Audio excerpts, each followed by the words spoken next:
It's time for the SP and Bushy Show. Here's your hosts, SP and Bushy.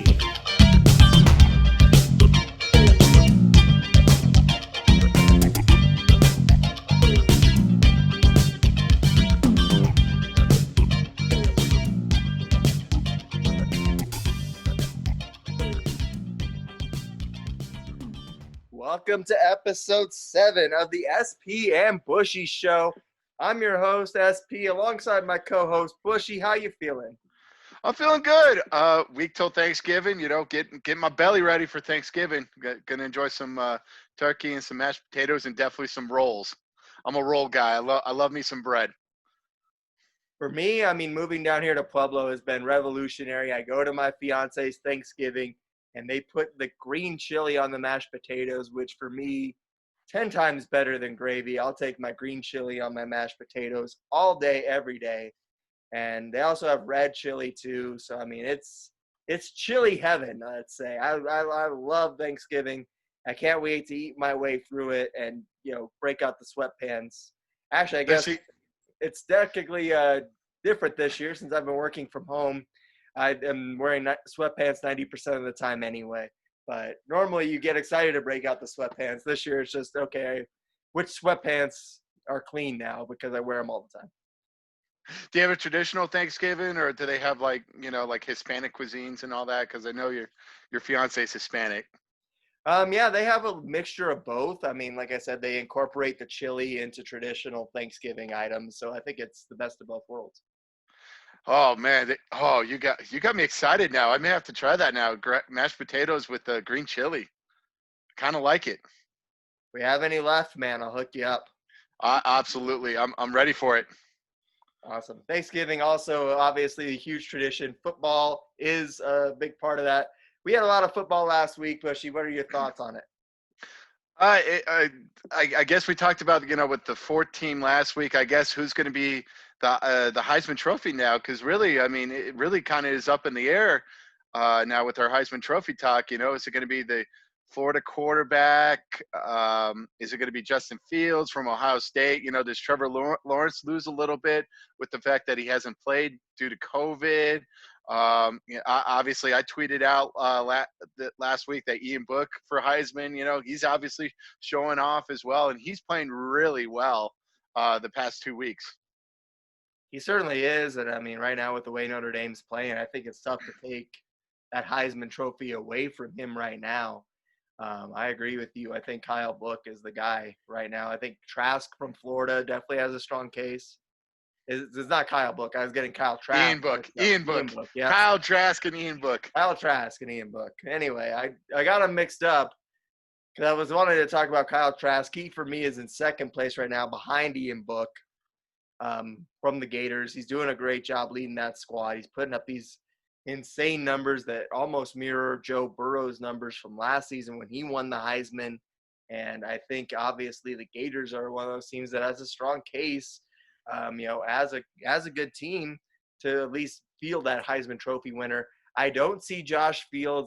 Granted, it might change as the Buckeyes continue to play more games, but I don't see how, with their abbreviated schedule and him not playing as much, that he gets that full look at Heisman. Yeah, and of course we got to really do Trevor Lawrence as well, because he was obviously the front runner candidate before the whole COVID situation. So maybe if he has a stronger rest of the season, maybe he will bolt up again and become the Heisman Trophy runaway. He might, absolutely. It's tough to take it away from him for getting the virus.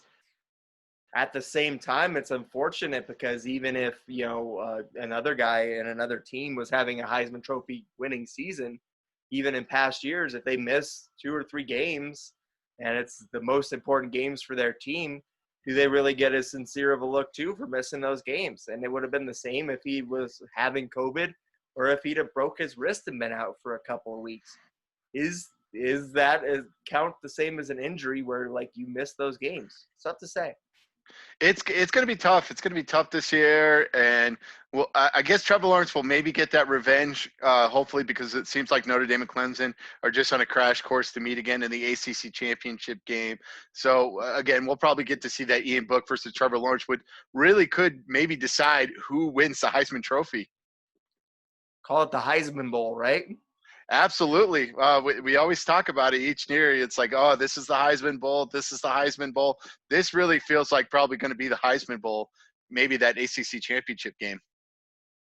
Every year I wish I had a Heisman Trophy vote and was one of those few that were lucky enough to have a vote in it. This is the first year where I'm like, you know what? I'm good. I don't feel like it would be too tough, it feels like, to judge everyone based on certain standards and stuff this year.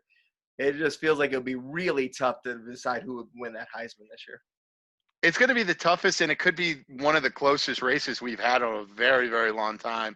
The past couple of years really have been kind of runaways. We've kind of known probably mid to late November who's been the Heisman Trophy, but this year it really is kind of up in the air. We just don't know who's going to be the Heisman Trophy winner. We really don't. It's an exciting time in college football, certainly. And like I said, there's not much else to watch, so be sure to be tuning in on those Saturdays and watching those college football games.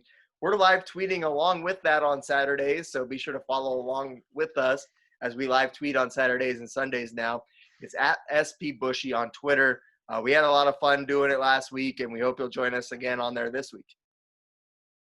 Yeah, it was a blast. I have to admit, I really, really enjoyed doing it. I kind of tweeted more on Saturday. Sean kind of tweeted more on Sunday.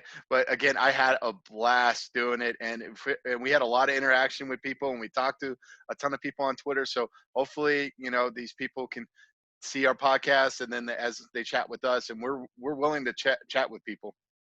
Absolutely. We are always willing to chat on that social media. So be sure to follow us once again at SP Bushy on Twitter. Check us out. Once again, live tweeting both days of football.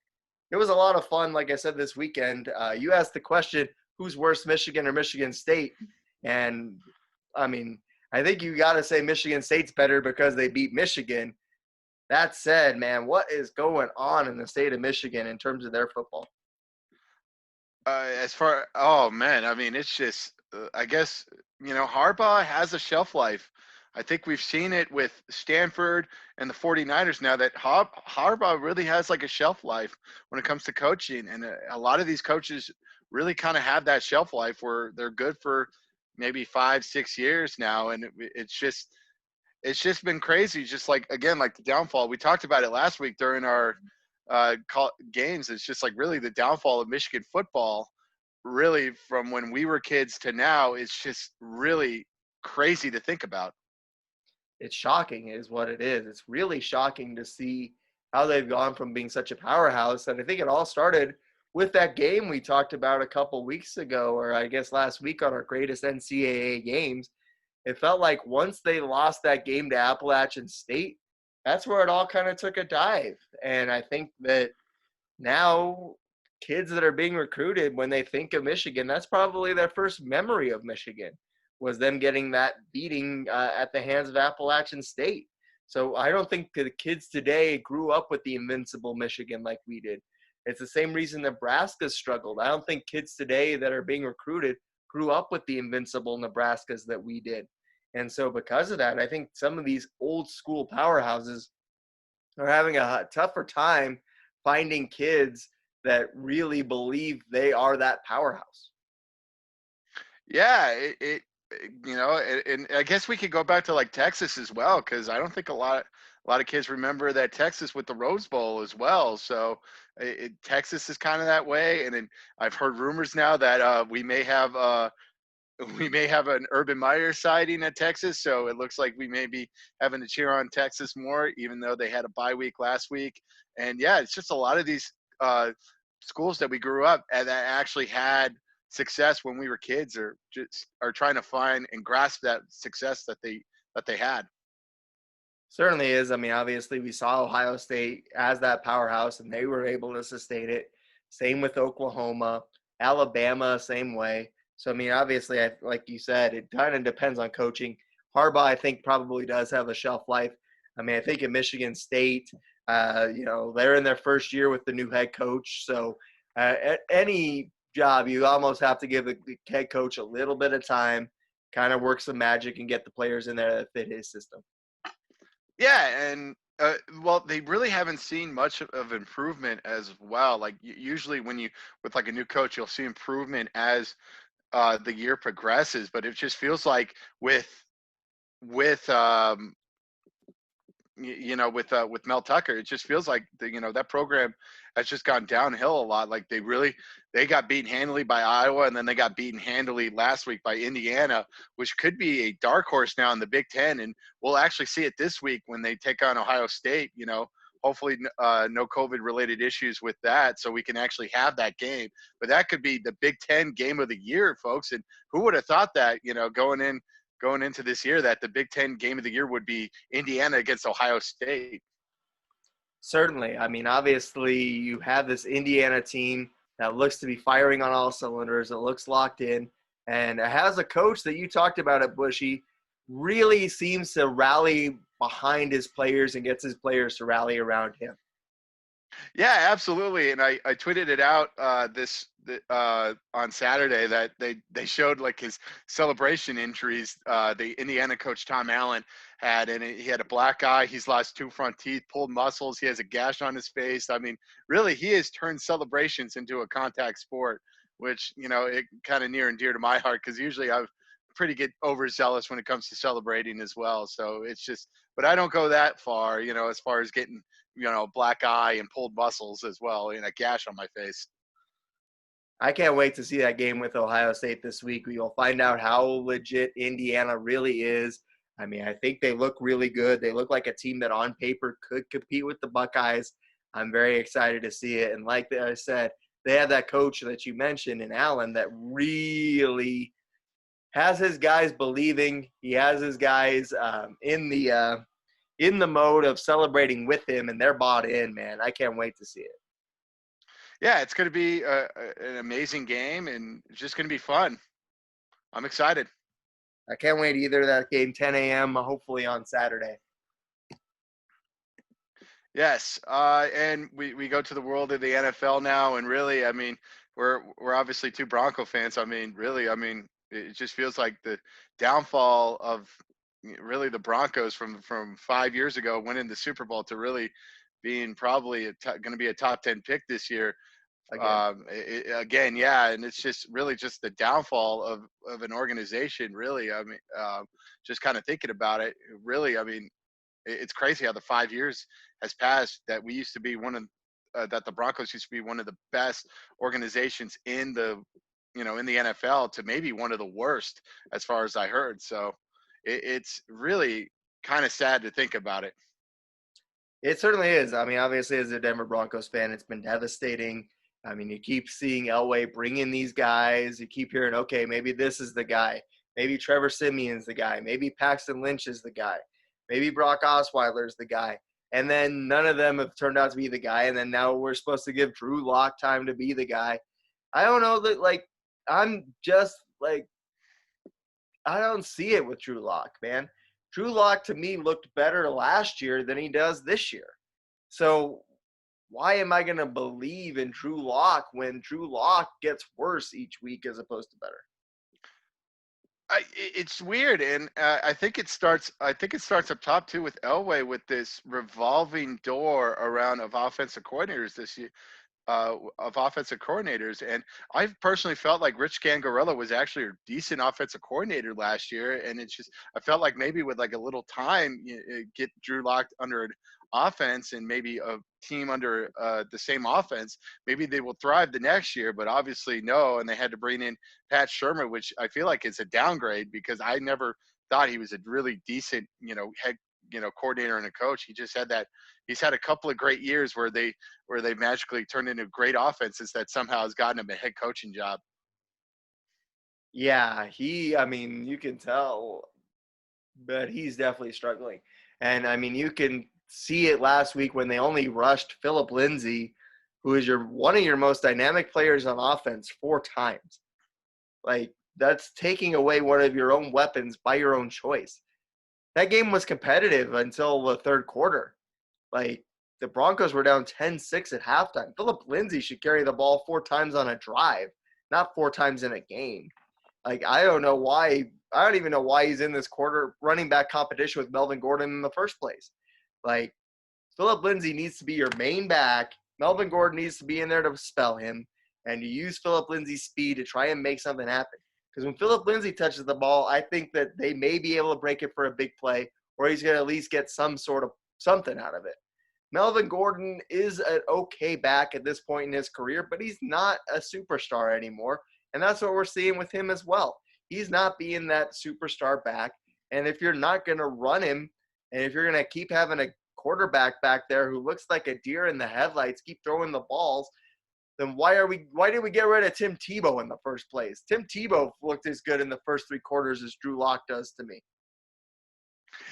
Exactly. It's really kind of frustrating, like Elway's complete negligence of A, the quarterback position, and B, of the offensive line thing too, because that really starts as well with the tackles as well. Even though Garrett Bowles is having a great year, obviously that right tackle spot has been really horrendous, probably at least for 5 years now, and it's gotten worse and worse, and it's just Elway's negligence of trying to bring in some free agents instead of maybe trying to draft some of these guys as well, and then drafting linebackers as well, because it just seems like the linebackers have really kind of slow as well. Even though Alexander Johnson and Josie Jewell have done good in spots and stuff, it just really like they can't rely on just those two all the time.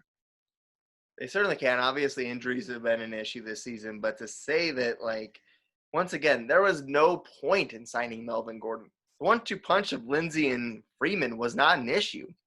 So instead of redressing your issues with the offensive line, which has been a nightmare, even in the year that they won the Super Bowl, the offensive line had questions. Peyton Manning was back there getting hit a lot, even so much so that he actually had to miss games. Like, instead of addressing that issue, they brought in an unnecessary running back, and it hasn't helped anything at all. No, it really hasn't. And again, I think we got to start pointing fingers now at the top now, and that's John Elway. Even though we love him and all that, and start again. It's time to clean house altogether. Like, get rid of Joe Ellis, get rid of Elway. It's time for a clean slate for Broncos country.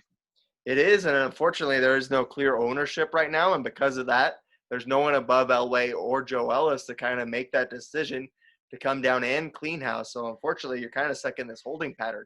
But I remember a game a couple years ago, or actually in the year that they won the Super Bowl, where Manning threw a bunch of picks and they pulled him for Brock Osweiler.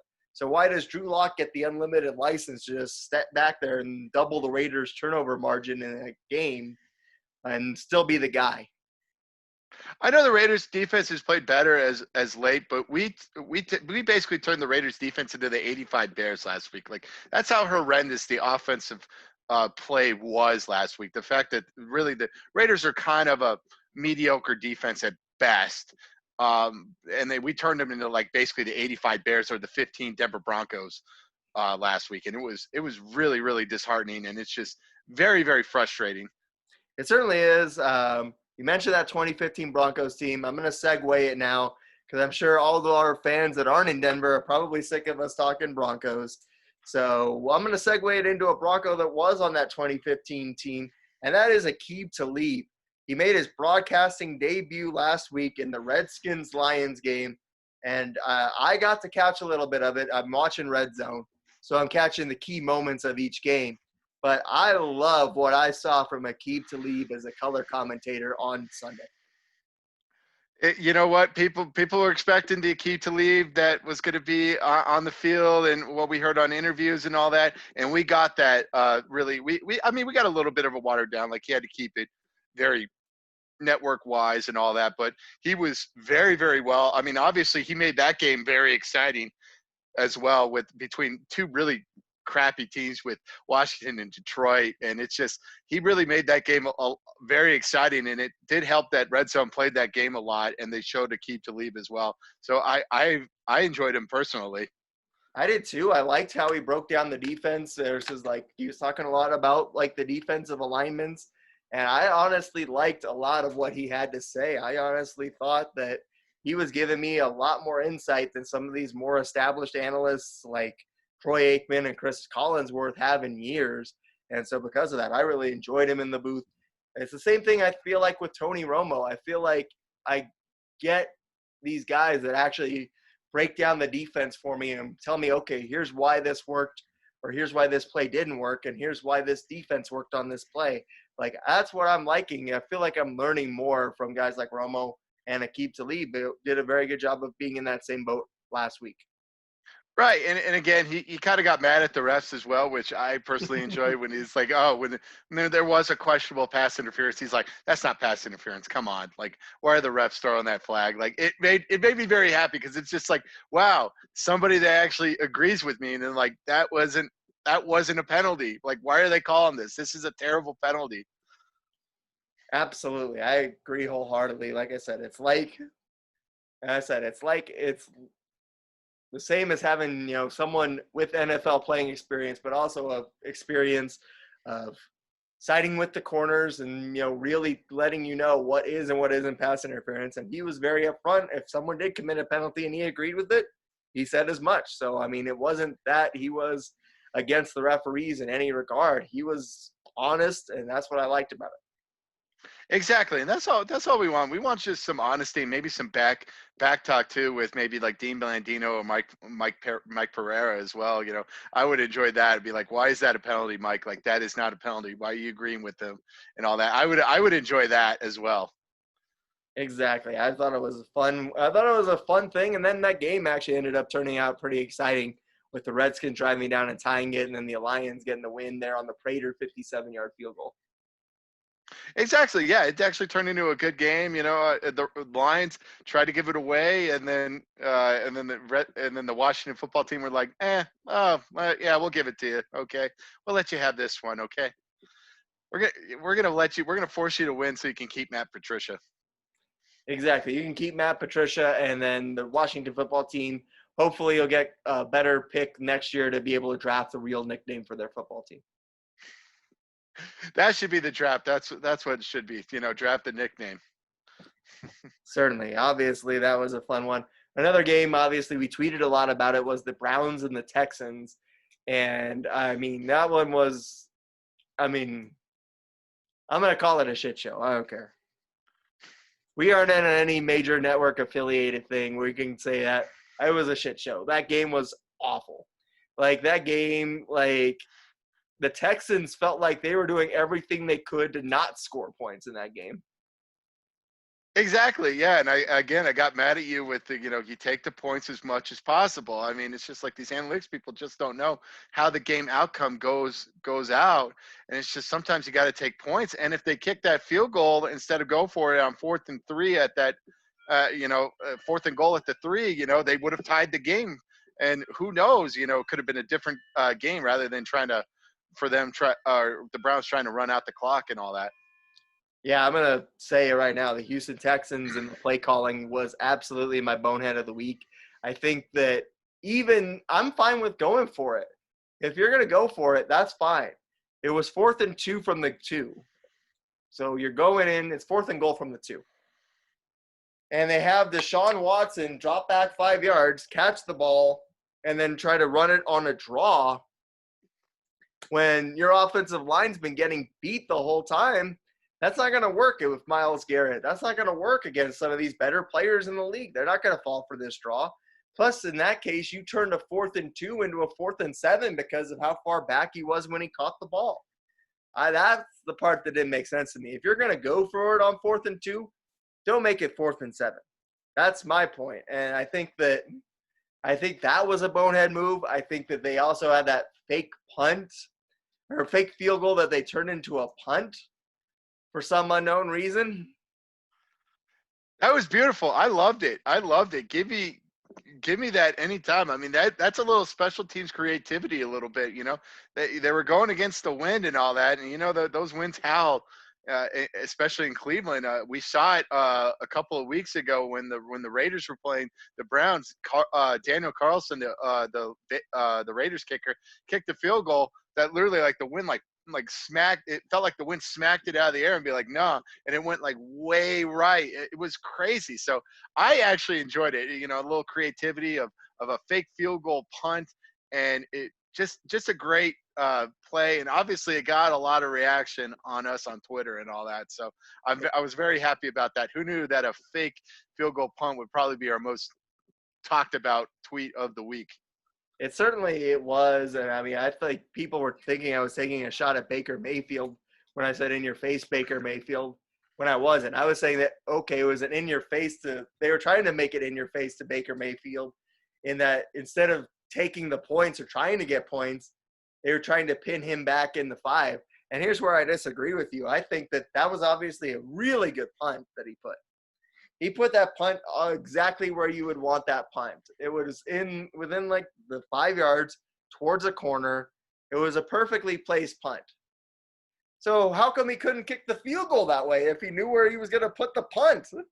If he could place the punt there, then how come he can't try to kick the 48-yard field goal here? Is that 15-yard or the 10 yards that big of a difference? I don't think so. I think, one, that is also his only job is to be able to kick that ball through the uprights. That's his only job. The only reason he's on your team is to kick that ball through the uprights. And you have him punting it where he placed the punt exactly where he would have wanted it. That's the part that doesn't make sense to me. If he could have placed that punt there, he could place the ball through the uprights. That's my point. Or have him drop kick it. If he can punt it better, do the Doug Flutie drop kick from 48 yards out. Something. Some coaches make some weird decisions, and that was just a weird decision. And again, I tweeted out later too that once he actually did miss a field goal later on that that Kaimi Fairbairn should have just stick to punting. I mean that's just his thing. And he is a very, very up and down kicker. I don't know why he still has a job. Like it just seems like he's missed a field goal or an extra point like once every game. It feels like. And this has been going on even when the Texans were good the past few years. It just feels like he's missed like very, very, very, very, easy kicks. He certainly has. And I mean, I think it's an interesting point that I want to allude to. First, I want to say that the Texans also messed up because the Browns didn't get – there was either a missed field goal or something that they did at the end of the half where the Texans still had 20 seconds with the ball at – midfield basically, and they still didn't try to go for points. Instead of trying to move the ball down the field, they ran it up the gut like 3 times. So every decision the Texans made looked to me like a team that didn't want to score points, that maybe they're trying to get in the Trevor Lawrence campaign. I don't know, but it was awful to watch. And it also, the point that you made about Fairbairn, go for it. They can't because the Dolphins own that pick this year, this coming draft. So it's not like you could tank for Trevor Lawrence and all that. You got to actually maybe kind of win to maybe worsen the draft position for the Dolphins. It's not like you have this pick or anything like that, or unless you're going to trade Deshaun Watson to the Denver Broncos or something like that, to maybe try to get that top 5 pick again. But that really is the only case, And I'm pretty sure the Jets, no matter what is going to happen, are going to go 0-16 anyway. And the Texans already have won a game, so I think they're already out of the running for Lawrence. So I don't get any of the decisions that they made it felt like they didn't want any points in that game. See, this is why our podcast is different compared to some of the other podcasts. We would probably be talking about the Arizona Bills game or maybe the Seattle St. Louis game or the New England Baltimore game. No, we're talking about the Browns against the Texans, a game that was 10-7, really crap, and we had a hard-hitting analysis on this game. We certainly did, and your point about Fairbairn makes me ask another question. Like, when we were growing up, obviously, we were both watching football every Sunday, every week, for 30-plus years now. Do you remember the kicking being this bad ever? With Fairbairn, there was some bad kickers. I mean league-wide. League-wide, I think league-wide, actually, I think the kicking has actually been fairly good this year. Again, maybe it's because of our Broncos bias, because really that's been the Broncos MVP this year has been Brandon McManus. But I feel like the kicking has gotten a lot better. It was worse when when they moved back the field, when they moved back the extra point, it felt like the kicking has gotten worse. But then I think they started to figure it out more, and I feel like we're back to kicking being a very good percentage as well. All right. I mean, it feels like it's gotten worse to me, and maybe it's the games I'm seeing outside of the ones where Brandon McManus or Justin Tucker are kicking, because it feels like there's those two. Matt Prater's up there, and then you have like the rest of the league that you don't know where it's going to go. You have the Jacksonville Jaguars that have already been through 6 kickers so far this season. You had the week 1 game where the Broncos played against the Titans where Gostkowski was missing everything. And I mean, I don't know. Maybe that's influencing my opinion too, is because I watched that first game with Gostkowski just spraying the ball all over the field when he was kicking extra points, short field goals, or whatever. But it feels like it's gotten worse to me. Actually, I want to give you this question because I kind of tweeted it out on Thursday night. Who had a worse special teams performance of the week? Was it the Colorado State Rams or the Tennessee Titans? Because obviously the Titans had like 3 disastrous special teams ploy that really screwed them, and that really kind of changed the momentum of the game. And the same goes for the Rams. Actually, I mean, good God, it felt like they had like 3 block punts. I mean, that's a tough question. That's a tough question there. I mean, they were both bad, man. They were both bad. I mean, obviously, I think the Titans were the favorite in that game. So I think maybe because of that, I was expecting more out of them. But, I mean, the Rams, I don't think were the favorites this week. Correct me if I'm wrong. No, they weren't. I mean, I think because of that, I think the expectation was higher for the Titans. And so because the expectation's higher, I got to go with the Rams. Yeah, I agree, but I just feel like those 3 it was a very close game, and I believe the Titans were ahead before they had a shank punt. Like they had a goal line stand, and then somehow it turned into a shank punt, and then they got a block kick, and then this is all like consecutive, and then they drove down, and then Gostkowski misses, I believe, like a 40-yard field goal. So, I mean, that was like 3 disastrous sequences that really turned the game in favor of the Colts. Yeah, I agree. And I think, I don't think that even if the Rams special teams had been better, obviously you had those block punts, block field goal. Even if theirs would have been better, I don't know that it would have changed anything. I think Boise State was going to beat them regardless, especially up there on the blue turf.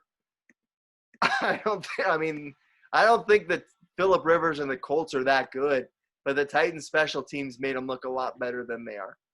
Yeah, exactly. And actually, speaking of special teams, I forgot to mention this in our college football segment, my Bonehead player of the week. And that goes to the Army West Point special teams kickoff team.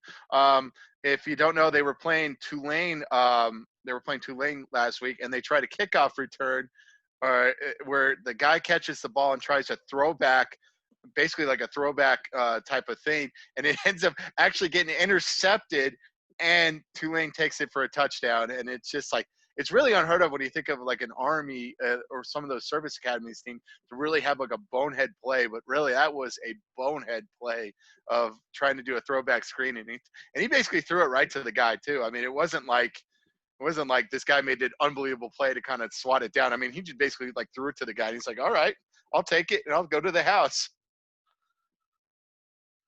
Absolutely. You showed me that play. You tweeted it out. I saw it. It is a bonehead play of bonehead plays. Just a absolutely mistake play that just should have never happened. Trying to get too cute, and it didn't work out. Absolutely, it didn't. And we spent a lot of time on special teams this week, and I'm kind of enjoying it a little bit. It's always a unknown aspect of the game, and we know that. It's very important. It's a lot more important than I feel like it gets credit for. And I'm glad we spent a lot of time on it. Who would know that we would spend so much time on special teams, Browns, Texans, and all these other things. One more thing I do want to say before we get into our debate this week, which we're going to break down all of the NHL reverse retro jerseys that were released yesterday and give you our take on them. But before we do that, I wanted to say one thing, and that is last night I actually watched Monday Night Raw for like the first time in a long time. I actually sat down and watched the full show, and it was actually really good. Ooh, ooh! I'm kind of intrigued. Yeah, it was Yeah. actually really good. They had a world championship match, which feels like it's been forever since they've actually had like a WWE championship match on Raw. The title ends up changing hands. Drew McIntyre defeats Randy Orton to win the championship. So you had a really good match there. And then you also had a really good match between the New Day, which has been like the top tag team. I don't know how long it's been since you've been watching for all It's been at least consistently. 5 years. They've Right. been around for at least 5 years. But the New Day has been like their top tag team for a long time. And they had a really good match against the tag team, the Hurt Business, which is this new faction that MVP from back in the day kind of started up. And it was actually a really good match. And like I said, it was actually a really entertaining show. And it felt good to actually see an entertaining show because most of the time, like I feel like I miss Raw or like I'll put on parts of it and then I'm like, why am I watching this crap? That wasn't the case last night. Is Survivor Series this Sunday or next Sunday? I believe it's this Sunday. It's this Sunday. Looks like we'll have to do our Survivor Series or Survivor Series recap. We'll probably recap it, folks. We like professional wrestling, and maybe we'll review a thing here or there, and we'll have a review of maybe a classic pay-per-view as well, and then maybe some of the big four pay-per-views. Certainly. Like I said, I just wanted to give it credit for actually being good for a change. Absolutely. That's great though. That's great though. But I believe that Raw's problem has always been that the fact that it's 3 hours long. It should be 2 hours at the most. I feel like that's perfect, and it's like a perfect time too for like DVR because then you can kind of skip through all the commercials as well if you watch it the next day. So I feel like 3 hours is just a long time for a wrestling show. It certainly is, and I feel like that was certainly helped last night because they didn't try to cram as much in, and instead they gave the matches each a lot of time to really kind of develop instead of having to like force the same. It felt like a different show because it felt like for months that we basically had the same people fighting each other for like 6 months, and that didn't feel like the case. So it felt good. Did you? Was it in the Thunderdome? Yeah, yeah. Okay. But also, I want to give a shout out too for the other thing as well. Obviously, you watch wrestling. I watched boxing on Mm-hmm. Saturday. I was watching the Terrence Crawford Kell Brock fight, and I kind of tweeted it out.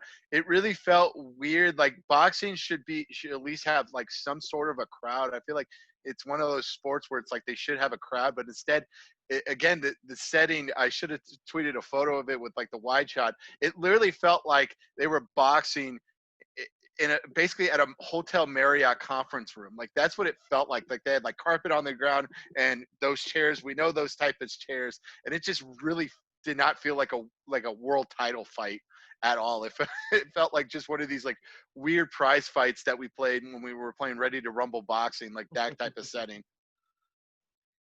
Yeah, man, that's hilarious. I haven't watched a good boxing match in a while. I would like to get back into it. It's kind of like you. I feel like I was into boxing and then just kind of fell, kind of like you with wrestling. I feel like I was into boxing and then it's just kind of changed into feels like I haven't seen a good boxing match in a while. And maybe I need to start watching some more of it and seeing some of these good fights. It was an okay fight. Crawford really, knocked him out in the fourth round, but it was actually a nice vicious knockout. So we got that. But again, yeah, it felt like they were fighting in a conference room as well. So it felt like there was probably a speaking seminar at in the next conference room. Well, I think that's probably why I stopped watching it because I didn't feel like there was enough knockouts, and it felt like there was too much tying up with boxing, and I feel like that's kind of what soured me on it. So maybe I need to start watching a little bit more boxing. I mean, it's okay. I usually just watch like the big fights right now, but yeah, it's kind of like we with wrestling. I just watch really like the big stuff, and that's about it. Exactly. That's all you really need to watch. like I said, I just actually enjoyed it this week. I don't always watch it, but this week I did catch it from beginning to end, and it was actually really good.